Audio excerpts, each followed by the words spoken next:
Hello, everyone, and welcome to the fourth and final day of the Aquatic Life Conference, hosted by the Aquatic Life Institute and the Aquatic Animal Alliance.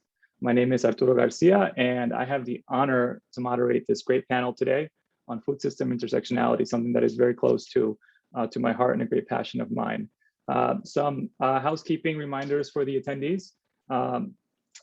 Please stay muted with the camera off for the audience. We have a Q&A box that you can post your questions in, and we will answer those questions at the very end. So please make sure that you start writing your questions as they come up and stick around for the great panelists to answer the questions for you. Every session is being recorded and streamed live on Facebook, so we are live right now. And we expect a respectful and productive discussion and have zero tolerance for harassment and discrimination of any kind. I don't think that's going to be an issue here today. So let's get cracking. This session is 60 minutes long and we have 4 incredible panelists. If I could have the panelists turn on their cameras now, and great. Fantastic. So convening with us here today for this panel on food system intersectionality, we have an all-star cast. I will now hand it over to them to introduce themselves, starting with my colleague at 50 by 40, Shweta.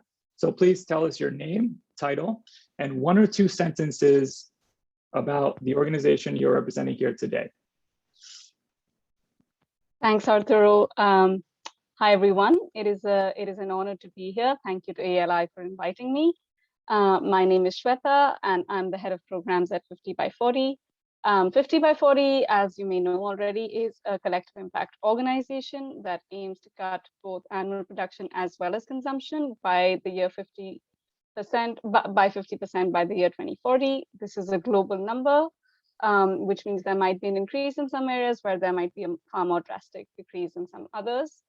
I, in particular, work in the arena of climate change, partnerships and movement building, as well as Global South, which is very close to my heart. And I'm really happy to be here. Thank you. You want to hand over the mic, Shweta? Sure. I'll hand it over to Raphael. Hi, everyone. It's an honor also to be here today. And sorry if I had just problems with my internet, but I think it's fine now. My name is Raphael Podselver. I'm head of UN advocacy at ProVeg International. And so I just got back from Glasgow this week. And we focus also mostly on reducing the consumption of animal products, especially in the global north. And I focus especially on engaging in the climate environmental process and the process around food system at the UN level. And it's great to be here today. And I hand it over to Mark, I think.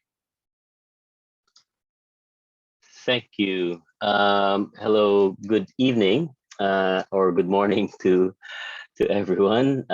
Today, my name is Mark Dia. I am the Global Program Director for the Farming Program at World Animal Protection. World Animal Protection, we are a global organization. We're present in various geographies. We have offices all the way from the US, China, and everything in between. And we mainly work on 2 major programs. One is on farmed animals, and the other one is on wild animals. So we are an animal protection agent organization, and we work on improving welfare conditions, but also have now shifted to doing major systemic work and looking at root causes of some of the biggest cruel practices in relation to animals.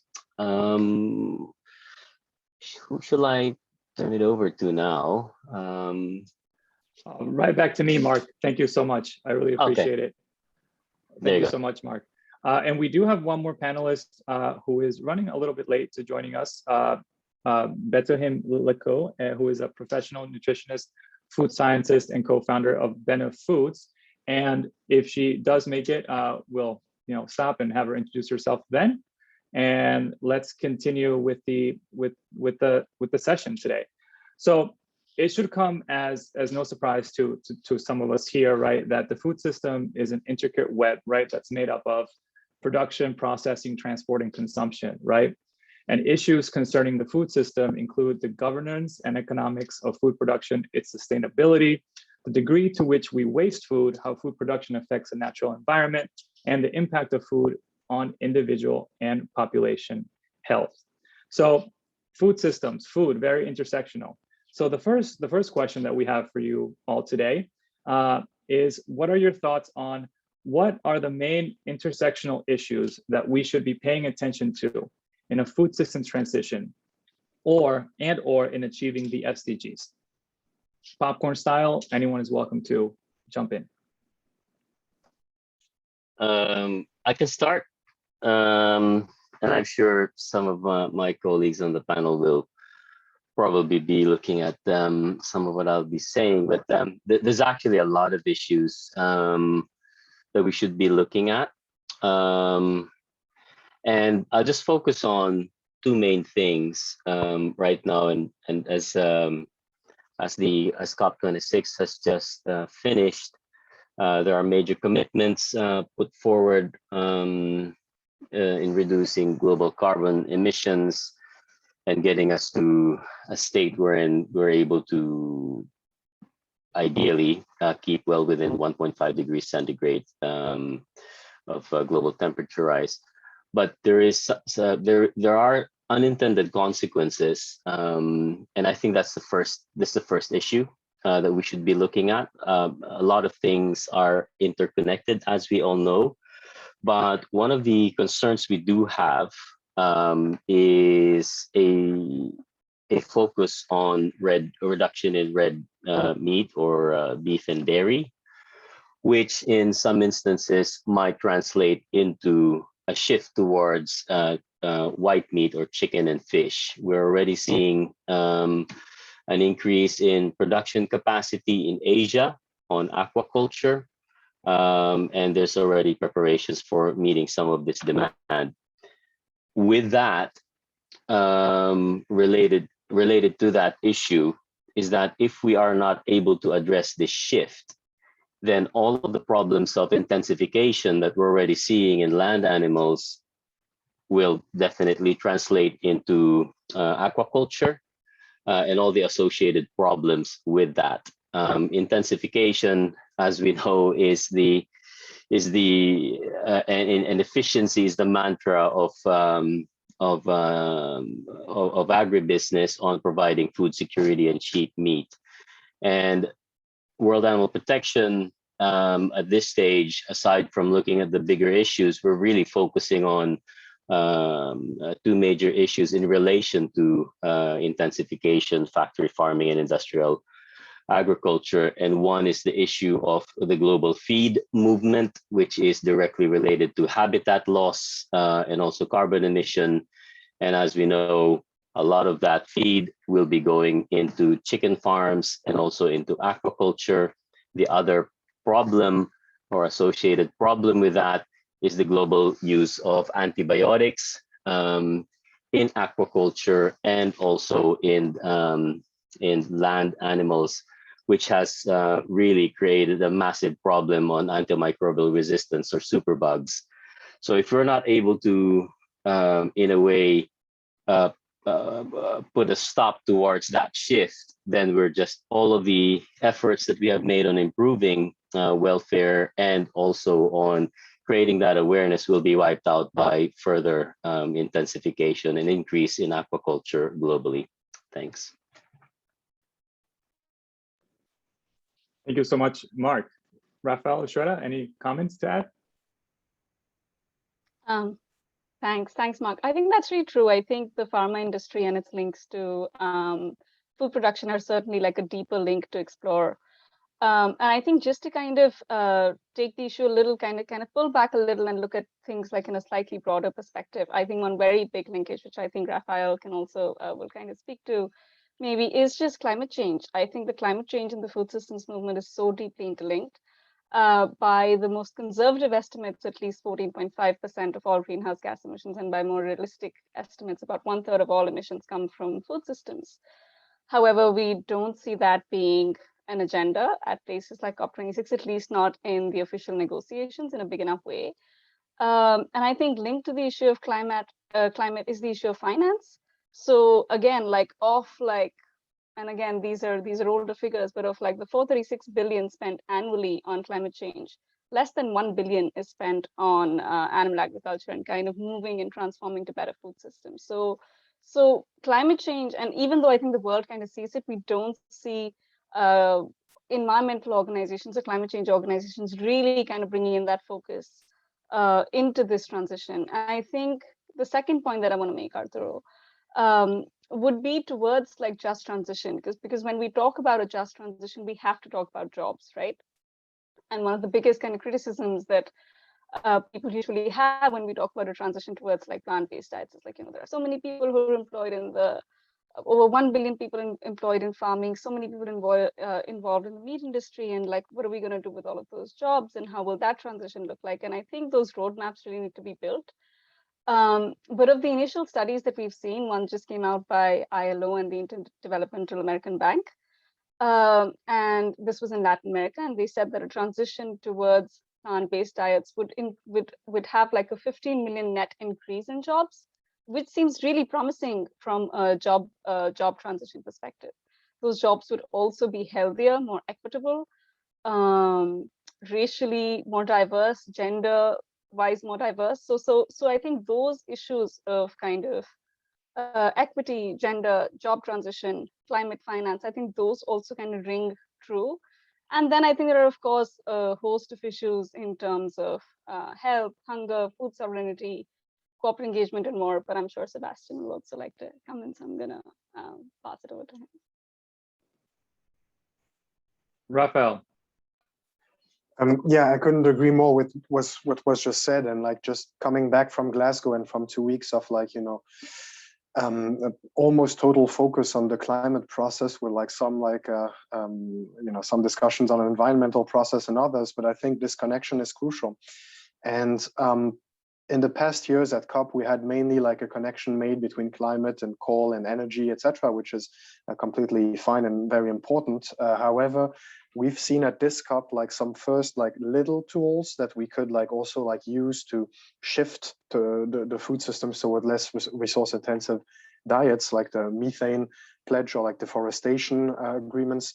So there are like little things happening. However, like the fundamental problem that I see is that governments and like especially the ones from like the north that produce so much greenhouse gas emission coming from the agriculture and having such a big part of like industrial animal agriculture as part of the emissions. That's where we need to see like something changing, and there are like encouraging signs and we want to see the positive, but the fact is that from a scientific perspective, and when we see like the IPCC reports, the recommendations, the commitments that we have, and there's basically almost none that goes in the direction of like going with more sustainable food systems, we won't achieve like our goals. So like the big like focus that we have to continue pushing on like is this reduction, also in line with dietary guidelines, with the recommendations from the WHO. So there is like many also positive tools that we could use. And like there is, I think, not a big problem if like French people or like from people from the north in general that have a very high consumption in meat reduce that. But we have to create enabling environments, and it doesn't seem like to go in that direction yet. It goes in that direction, but we are not, I think, like we're not seeing like the real first step where there is a serious thought about, oh, we could like have like more alternative proteins like as part of like of everything. So I mean, diets are also as part of catering, as part of like subsidies and like a lot of different topics. So I think there is like the need for that, and yeah, this COP showed a few encouraging signs, but we have to press very hard on that and fast, because it's also like the COP reminded us that we're not in a good position at the moment. So yeah. Great, thank you. Does anybody want to add an extra point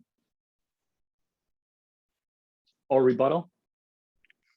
No? I think Great. just wanted to Go ahead, add, sorry Arthur. I just want to add to something that Raphael And I do think, like, from a food systems perspective, this COP was really good. Like, I think we saw so many diverse events kind of coming up. And I think it is really up to us now, the civil society there, to kind of also make it a part of the official agenda, because a lot of what we're seeing right now is still very much within civil society, which is great that we're seeing more and more people kind of be interested in that. But also getting, even with deforestation, methane, and just kind of strengthening those links, not just to coal and gas, but really to like animal agriculture. I think that's the next big key for us, and collectively as a movement, we should be able to do it. So no rebuttal, Yes. just agreement.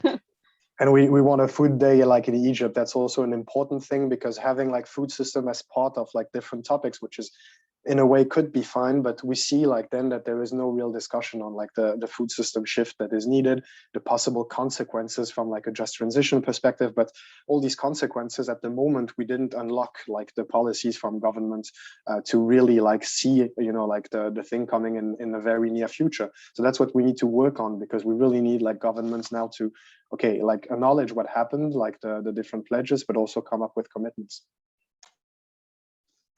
I'd just like to add a bit of reflections on COP26, since we're on that topic. I used to work on climate change issues, and also on and it's very uncanny, the parallels that you have on the energy transition towards discussing a food transition.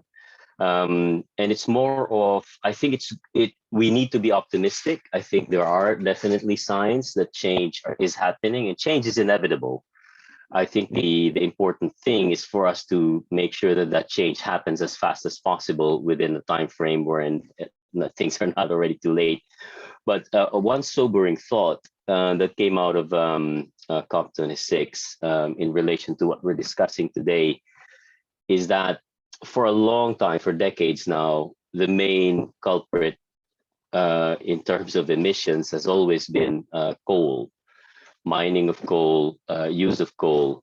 And on COP26, it was quite a good development that for the first time, coal is being mentioned as something that needs to be addressed.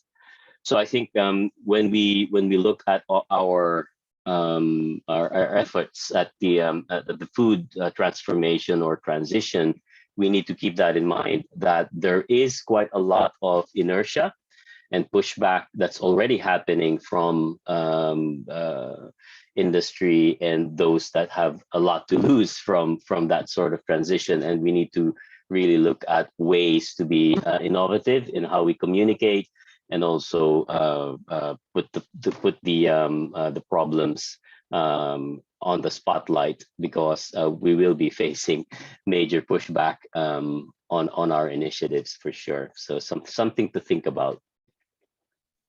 Thank you, everyone. Really incredible points and lots of things to reflect on. Thank you so much. We're going to moving on to the next question. And it's very clear now, right, that food systems, it's not just about food, how we get our food from farm to table, right?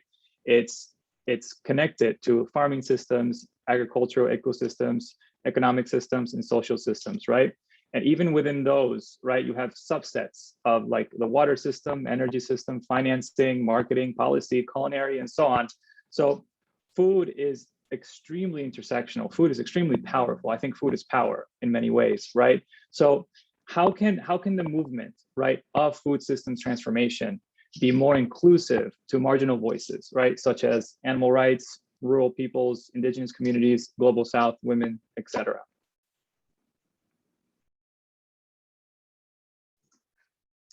I can put forward some ideas, and it's related to what I mentioned earlier, that it's important for us to also look at the issues that are surrounding food, especially my focus really is on intensification, and for us to look at issues that matter to the people that we need to speak to. So as an example, public health, health issues, as I've mentioned earlier, intensification, factory farming, industrial agriculture, the use of antibiotics for prophylactic use and also as growth promoters creates all sorts of issues within farming communities and surrounding communities, and eventually all across the consumer sector. So I think if we're able to look at those issues that are related to food, are related to the transition that we desire, and highlight what the problem is of not being able to create that transition beyond what we discussed on carbon emissions and climate change, but something a little bit closer to home, such as on public health, then I think that's an opportunity for us to be more inclusive and putting in the issues that matter to people, but also allow us to make the argument that intensification is not the pathway forward to food security and also to transitioning our food system. So I think there's some major opportunities there on looking at issues that are connected. Thanks. Yeah, I agree with that, and I would just like to add that it's also, I think, very important to have like a very differentiated approach of like the situation in different regions, because we mentioned like several times now like the necessity to reduce like the consumption of animal source proteins and shift towards less resource intensive diets. It is of course with a very differentiated approach to the different regions, but like also with this idea that there is like multiple co-benefits, both from like, of course, like an environmental perspective, but also from a health perspective. So it would also be like a way to address like the different health problems that we see in a lot of like community that are not so privileged in the north, and that have like also health problems caused by that. So we have to, I think, like also really think of that, and of course like see how we can promote like more sustainable farming in the south, how we can like also help and come up with like concrete projects, and not necessarily just just transfer the bad practices from the north to the south. That's quite a challenge at the moment. So yes, I agree with that, and I think like the movement overall has been trying in the past like years also to really include that as part of the discussion, as the just livestock transition and others. So I think we're avoiding to have like this kind of like narrative being built against us, because it would be a wrong one. And I think it's very clear that that we focus also like on aspects of food security that are very crucial. So yeah, that would be my take on that. But I just agreed with what you said before on intensification. Thanks, Raphael and Mark. I think that's a really interesting perspective, and I think just to kind of add to that, I think when we talk about inclusivity, I think there are two big points that come to my head. I think the first thing about inclusivity is who's really in the room when these conversations are happening. I think that's a big part of the conversation, because when we talk about animal rights, when we talk about animal rights, I would kind of hold on for a second. But when we talk about all others, when we talk about indigenous people, or when we talk about farming, when we talk about women, I think like what are our collective intentional efforts? And I say intentional because I think there's a lot of desire that the movement be more diverse and be more inclusive and be more equitable. But what is it that we can kind of consciously do? What is the smallest tangible step that we can take towards kind of building that and kind of thinking that when we're creating these policies, we are talking to people who are directly going to more inclusivity to our own circles. I think that is one point from my perspective. The other point that I think I've really been thinking about, because there are a lot of DEI initiatives that have been, have started and have done well, and still there is room to kind of do better, is that I think we almost kind of approach this issue of, and I'm happy to be challenged on this. We approach this issue of diversity, we say diversity, equity, inclusion, and kind of getting the people. And I think maybe that's not the smartest way to go about it. Maybe the smarter kind of way to go about it is to say inclusivity, equity, diversity. Maybe build systems that call for inclusion, and build systems that create room for equity, and then bring the diversity in. As a small example, we can't have speakers from different languages if we don't have language translation, as a very small example. So how are we going to ensure that we build room to make space for that diversity, to make space for that inclusion, and then kind of bring in the diversity. Because if we bring in diversity first, we're only going to get, we're only going to get still like the top 1% who do speak the language, who do have the exposure. We're not going to get to kind of the root of the issue. So instead of DEI, I think I would do like an IED approach first, and I think maybe that will then kind of lead to true diversity in the long run. Happy to be challenged if there is any questions there. I'd like to add to that, like the COP was a typical example in a way, because we managed to get there because, we're based, like for Proveg, like in Berlin, we had like, like enough like to do the test. We didn't have like, we're not on a red zone country, etc.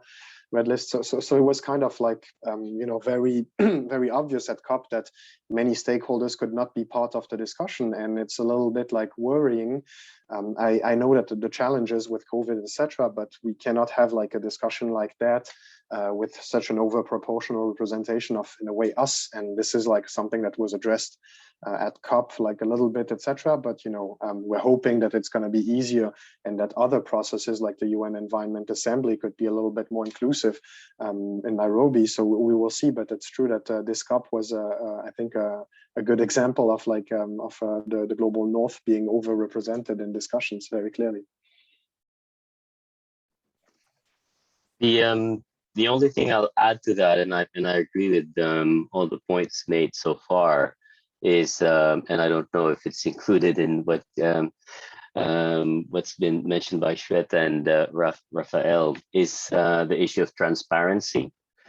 I think aside from all of that, again, when we talk about food system and that transition, we also need to keep in mind that the food system right now is pretty much controlled by multinational corporations, and a lot of the operations, a lot of the processes, a lot of the influence that these behemoths have is not transparent. So we might be looking at opportunities to change things or shift things, but we are quite blind a lot of times. Just look at the UN Food System Summit and the influence of the meat industry in there, which was quite distressing. So it was very difficult to have those conversations and look at that level of inclusivity when there was no transparency, and it's very difficult to see what you're up against, pretty much. So that's the only thing I'd like to add to that. Thank you. Thank you so much, everyone, for those great points. It all comes down to, I think inclusivity all comes down to a sort of privilege, and the fact that, just being here, right, chatting about, because that's what we're doing now. We're chatting about food, right? There are many folks around the world who chatting about food in this kind of theoretical way, to quote my boss at CEO at 50 by 40 last Ebrun, it is a privilege to sit here and talk about food and try to figure out how to fix food systems, and it all comes down to choice at the end of the day, right? What choices do you have in front of you, and can you choose from those choices? Because if you can't, then things get really difficult for you on an individual level, right? So with that, I want to move to a question that it's asked a lot of times, like, how do you advocate for animal welfare amongst the climate change community, right? Amongst the sustainability professionals, right? How is the best way to approach advocating for animals in the sustainability realm? That's thanks, Arturo. That's a really interesting question. I've attended various conferences on cell meat or cellular meat, and I think one of the key insights I had attending some of those earlier ones was that even though animal advocates were there, it was not a very vocal voice in that sense. It was all about the business of cellular meat or agriculture. And I did ask a few people at those conferences, and they said that, of course, anonymously, that it is very difficult for animal advocates to be associated with this technology because then it affects the business of doing that. I think there's a general perception of when you are advocating for animal welfare that you're trying to look at the extreme and looking at getting everybody to shift to a vegetarian diet or a vegan diet, which is a very difficult conversation to have in places like Africa or places like Asia, wherein a lot of times the choices that people might have are not necessarily available to them. It's either not affordable or it's either not available. So I think in terms of animal welfare and how we are able to work with other organizations, I go back to my example on working on public health. So one of the arguments that we do put forward is that, in a simplified way, is that jamming so many animals in such a small space creates pandemic risk and necessitates the prophylactic use of antibiotics. Instead of improving animal welfare, then you pump animals with the antibiotics for preventing diseases, and also in many places to be able to promote growth so that you could get more profit. So I think there are some intersections between the issue of welfare of animals together with other issues such as public health, such as climate change, such as water use, and a whole host of other things. And I think it's being able to come together and have a joint perspective on what the future should look like that allows us to be able to work together. So I think there are groups, just going back to issues of antibiotic use, there are groups like the Antibiotic Resistance Coalition, and now a part of that conversation is already happening with regards to animal welfare. Previously, it was all about human health. Now we are having these conversations how agriculture and human health are actually quite related. So I think there's this major opportunities for us to include animal welfare in issues of sustainability, and also arguing that for some of the sustainable development goals, they will not really be possible to reach unless we include animal welfare into the mix. And I think it's the whole morality of things. I mean, if we are not able to expand the discussion of animal welfare, where does it stop? It's already very difficult to talk about welfare issues in aquatic animals, because a lot of people relate welfare to animals that they could relate to, either companion animals, by extension, a pig or a cow or a big animal. What about the fish? If we're not able to do that, then where does it stop? What about insects, which is now becoming a major issue in relation to insect farming for use in pet food, or as a replacement for different types of meat. So I think we need to take those opportunities forward. Thank you. Thank you so much, Mark. Shweta. Thanks. Yeah, I think I really have to agree with Mark. I think there's certainly something to be said about the link between pandemic, especially right now. I think it's such an opportune moment to kind of link pandemics and zoonotic diseases, which we know like 75% of pandemics do come like from zoonotic diseases.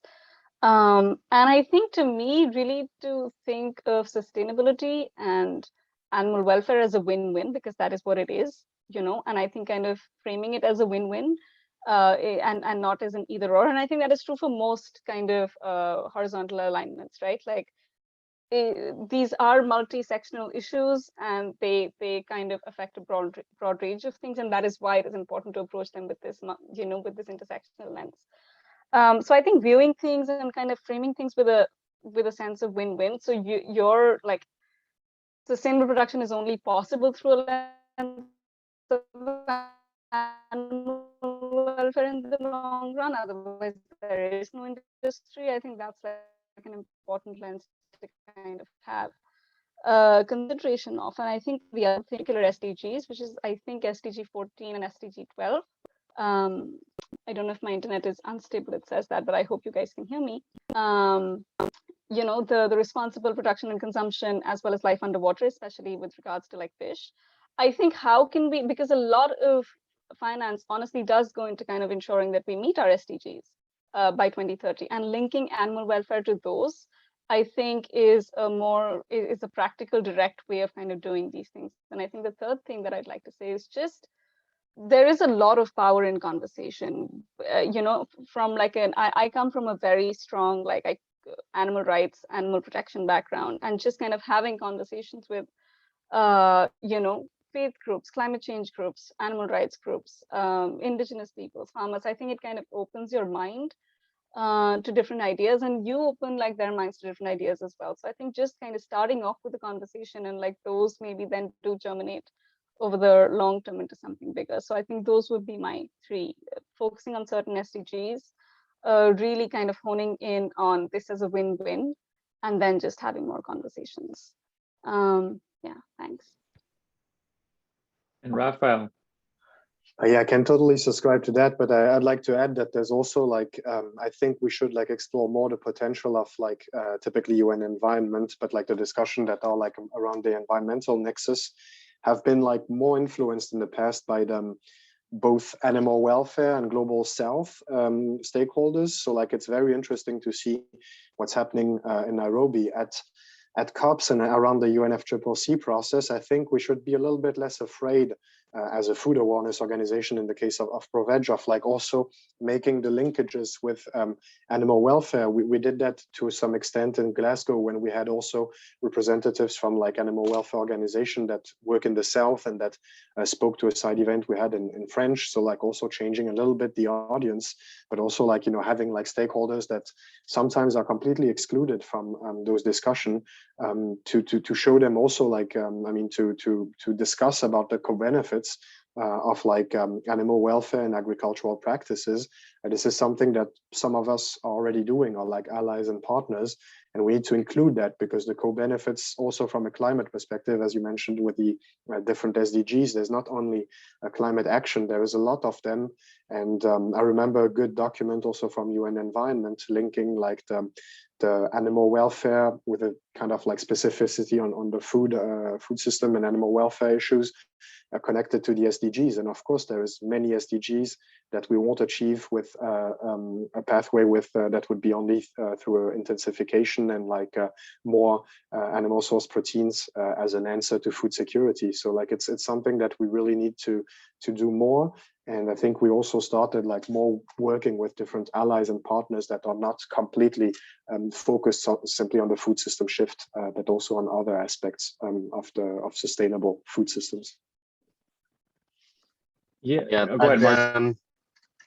I'd like to add something really short. It's a simple point, but I think it's really important. In the run-up to the UN Food System Summit and also to the COP, there has been a lot of coming together of different groups, looking at various advocacies, but really looking at shifting the food system. And what I do notice in some of the major letters that we write to policymakers, that we write to governments, that we write to companies, we seem to forget the animals a lot of the times, and it's a major effort to speak in behalf of the animals and represent the animals in that. And it could be as simple as when we're making a statement that the benefits that we're looking for are for the people and the planet. I think it's just a matter of sometimes of just adding animals, the people, and the planet, just to put the language on that, because it's very easy for animals and animal welfare to be buried under a lot of other issues. I mean, let's face it. In many conversations, in many sustainability discussions, animal welfare is very low on the totem pole, and awareness is actually sometimes is non-existent. So I think as advocates, we really need to be signing on. We need to be involved, but we also need to start shifting the language that we use, because the way we communicate is pretty powerful, especially if it's coming from a group of organizations that have various advocacies. Thank you. Arturo, can I quickly respond to that, if that's okay? Yeah, Mark, I think, and I agree with the points that I think Raphael and Mark have made here. And I think one thing that is really important here, alongside the message that we're saying, is I think the messenger is as important as the message. And I think this message of animal welfare and animals, people, and planet would be so much more powerful coming from the global south, because I think it feels a little off when that message comes from the global north. But I feel we have the right people to frame that dialogue. I think that can really go a long way. So I completely agree. And I think just framing the right people, framing the right messenger for this would go a long way to kind of push this agenda forward. Great, thank you, everyone. We're going to try and get to maybe 2 more questions and then start doing some questions from the audience. There's a lot of really good ones. So my next question is in relations to food systems reform and COP26 or climate change talks in general. How can we get more attention to aquatic animals, right? Because we're talking about bringing animal welfare to discussion, having language around it, and like making it part of the documents and all of that. But like we're talking like people are having a hard time doing that for land animals, right? So how do we get aquatic animals into the conversation when you're talking about climate change talks?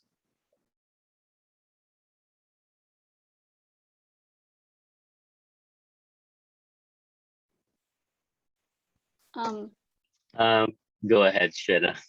Maybe you have a better answer than I do. It's a tough question, really. No, it is a difficult question. And I think I feel are there a part of our, I would maybe have like a slightly different answer, which is that we should keep them out of the conversation right now, because I feel like aquatic animals are coming up as such a big kind of, here's a sustainable alternative to red meat. Let's have more fish, I think we need to kind of pay more attention towards ensuring it's not a bigger part of the agenda right now, partially at least. And then I think my second point, which is just that I think the ecological impact of fish is not that different from the ecological impact of red meat, not to mention the human rights violation. I mean, for those of us who've seen Seaspiracy over here, largest cases of human rights trafficking come not from something like the sex trade, but from like how we fish. So I think just to kind of take that into consideration and highlight the ecological impact to kind of keep this overfishing, trawling, these worst forms of human rights violation out. I think those are things that come to my head, but also to really kind of almost keep it off the agenda, because it is becoming a bigger part of the agenda from a this is sustainable protein perspective. So that would be my input. I'd like to add something to that, Shweta. I mean, it's good that you mentioned the issue of seafood slavery. I used to work on that quite heavily, and that's another example of being able to put 2 issues together, because previously the whole issue of illegal, unreported, unregulated fishing was all about sustainability and all of that. They really took look at the business model of distant water fishing. It is dependent, a lot of them is dependent on slave labor. So it was really a question of, we worked on issues on tuna fishing because it's one of the more known fish across the world outside of salmon, of course. But, when you talk about a kind of tuna, if it's sustainably fished, but if it's fished by slaves, is that okay? And the answer is no. And sometimes we sort of forget the connection, the intersectionality of issues in relation to what we're talking about. And food is it's a very basic primal conversation that we should be having. So, and I agree with you. I think in a way, not to talk too much about fish and fish welfare in the initial stages, because as we know, it is something that's up and coming. It's already difficult on the on livestock, but I think it is about ensuring that production systems, including aquaculture, is where resource use is sustainable and benefits flow across the value chain and to local communities. I think that's pretty important to have as a conversation. And as I've mentioned earlier, to make sure that we are intervening at the early stages and making sure that the shift towards different types of protein does not go towards fish, and by extension also to chickens, because that's already happening. And I think we need to be involved in that conversation at the early stages to go to a point where it's already not too late, because once the production systems are put in place, it's very difficult to stop it.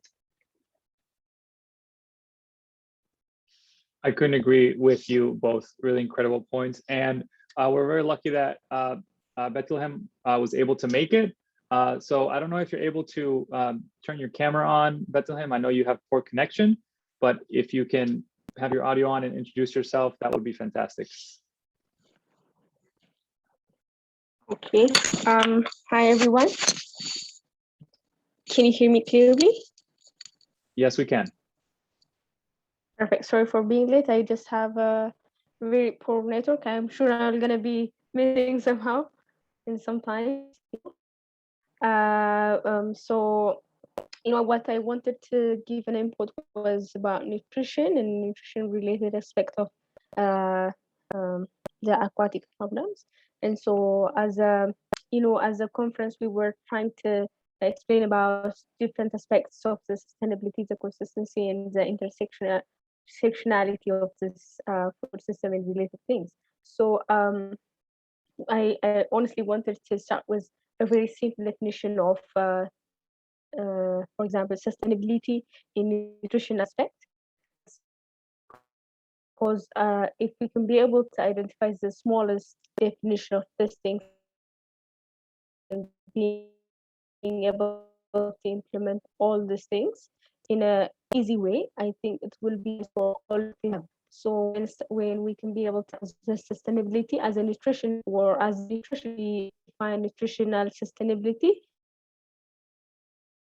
ability of food system to provide a sufficient energy amount of essential nutrients required to maintain good health of the population without compromising the ability of future generations, their nutritional needs. So there are the key points that I want to mention in this definition. One of them is sufficient energy. So whenever we're thinking of aquatic, any animal or any food that we want to produce, it has to be sufficient, and it has to give us good energy. The thing is, it has to also be a way of having a good health to our body. So it's just not it doesn't have to think that because that's just only for the sake of enjoying things, but it will also be good if we can think of having a good health. So whenever we have this, aquatic animals, for example, or like, let's just mention the simplest one, like fish or something. So whenever we have this clear ocean or clear lake or some health of the animal, it can actually come back to us and give us this good. I think we have to be able to be careful about such things and think about the intersectionality of foods and how to manage the environment. And it only related to future generation. So whenever we do something, it has to also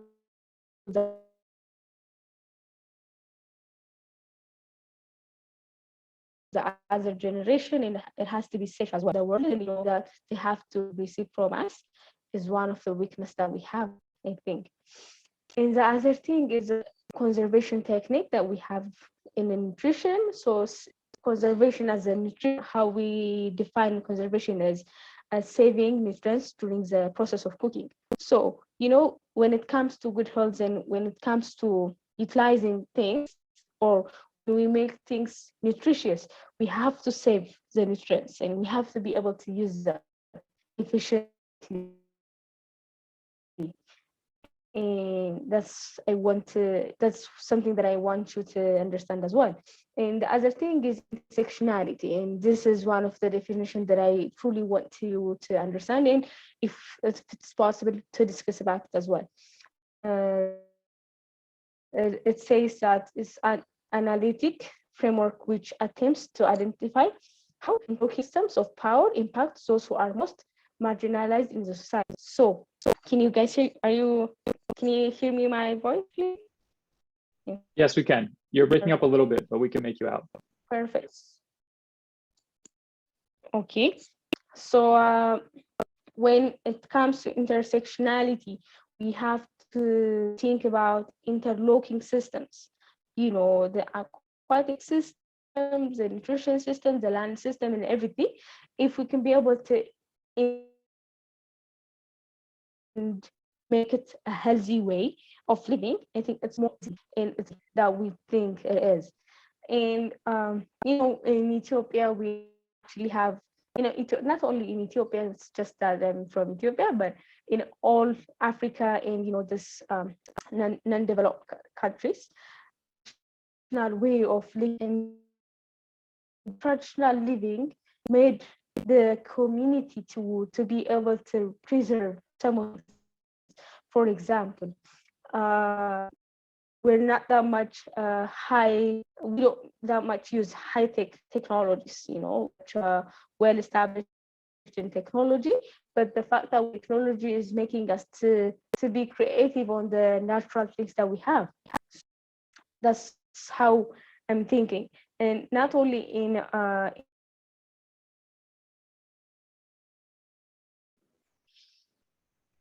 Hello, Betelhem. Betelhem. We're having a hard time hearing you, and we're gonna move on to the next Q&A. Or trust me, yes. We're having a hard time hearing you, and we're gonna move on to the Q&A. But thank you so much for coming on, and there are some questions in the Q&A section that we can all, you know, answer. So thank you so much, Betelhem.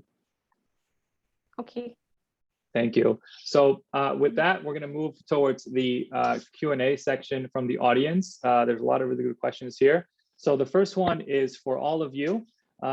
With the global movement into plant-based diets, which is huge now, how do we tackle the menace of land use in relation to deforestation, which is a major contributor to climate change, as more carbon will be emitted while the trees are meant to capture the carbon? So how can we tackle the menace that is, you know, land use as relations to deforestation?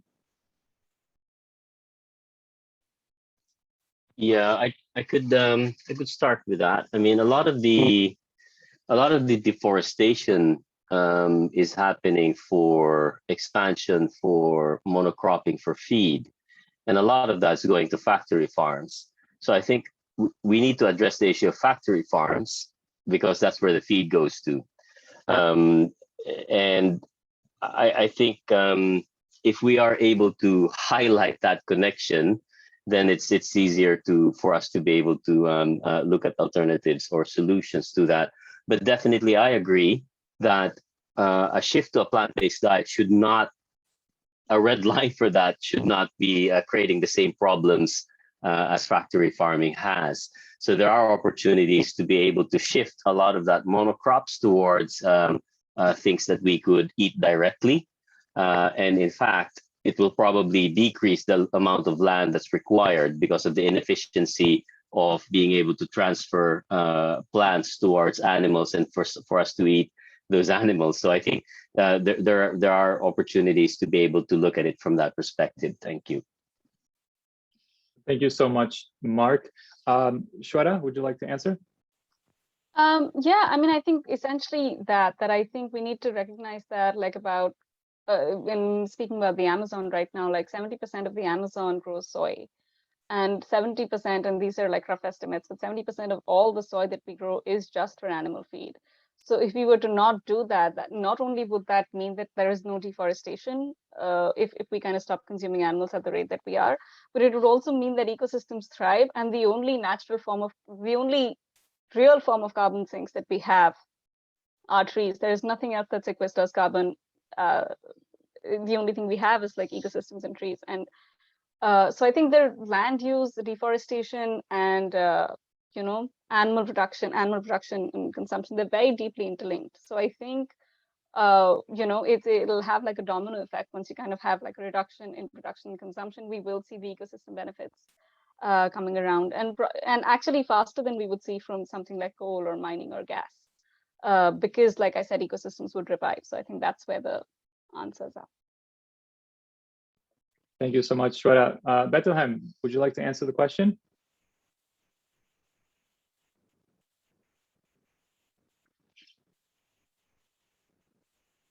I don't know. I think we might have lost her. So Go ahead. I think not really. Can you hear me now? Hello? Yes.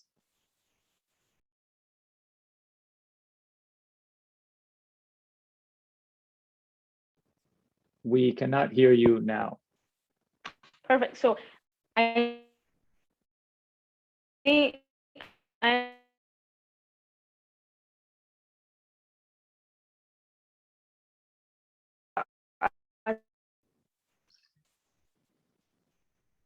Okay, Dr. Mount, I'm really sorry, but we're going to have to move on to the next question until you have some better connection. I'm really, really, really sorry. I wish there was something I could do to help you with that, because I really want to hear what you have to say. The next question is for any of you. I don't know if you know, but does the UN have any sanction policy to checkmate nations who are not complying with UN environmental policy standards and welfare policies for UN member states?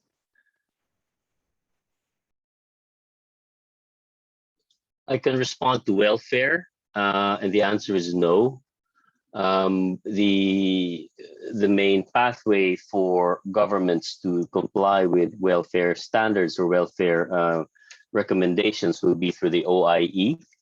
But that's recommendations. These are not, those don't come with sanctions. And I think part of the problem is that when sometimes when we talk about animal welfare, it's actually animal health.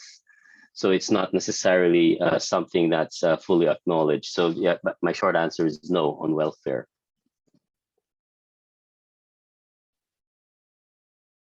Yeah, and just to add to that, also these pledges that the governments are making, which I want to say it's really good that the governments are making these pledges, and I really do hope that we achieve them.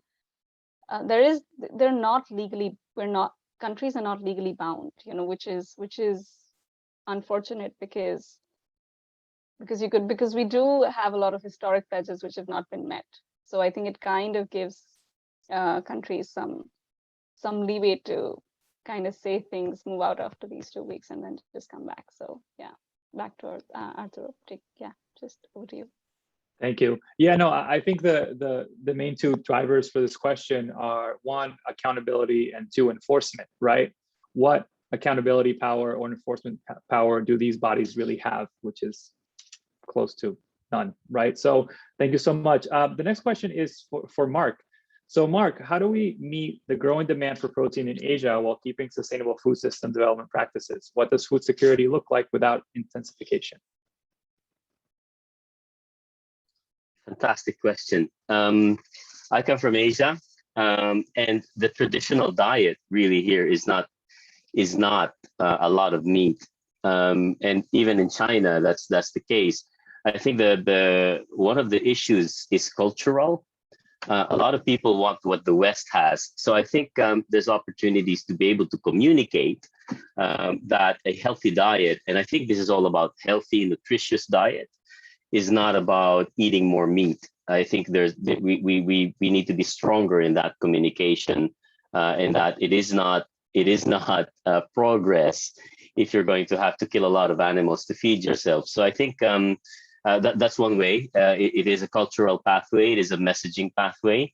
But I think the other issue there is that there's so many environmental and health issues related to intensification, not only for aquaculture, but also on livestock, on land animals. That these are the things we need to highlight. There's a saying here in Asia, the best way to a person's heart is through their stomach. So if we could have that conversation about what good food is all about, then I think we are able to, in a way, address a lot of issues in one go. So yeah, that's something we're working on. It's going to be tough, but we have to keep on trying. Shweta, do you want to add something to that? Yeah, I mean, I think my only thing is I think we've unfortunately have this culture of, more is more production, more money, more like, we're all like a generation that unfortunately has been brought up with that idea.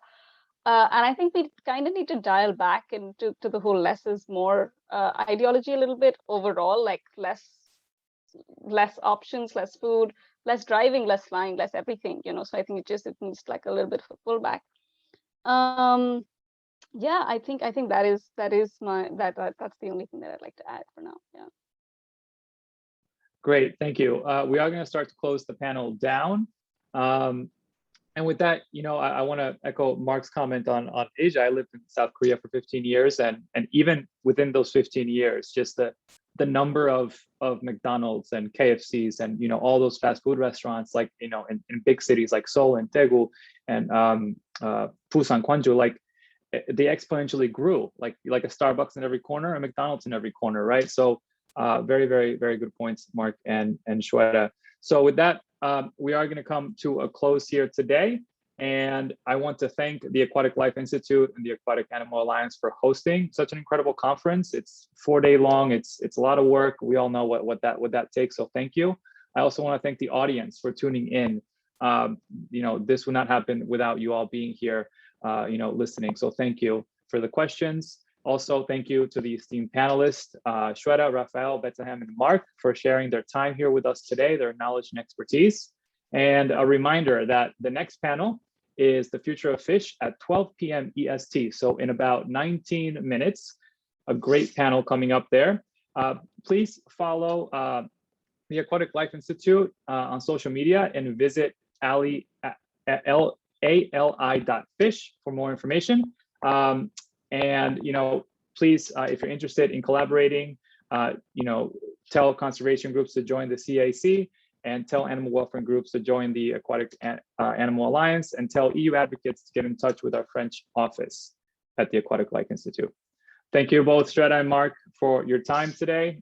I hope you have a great rest of your day, no matter where you are in the world.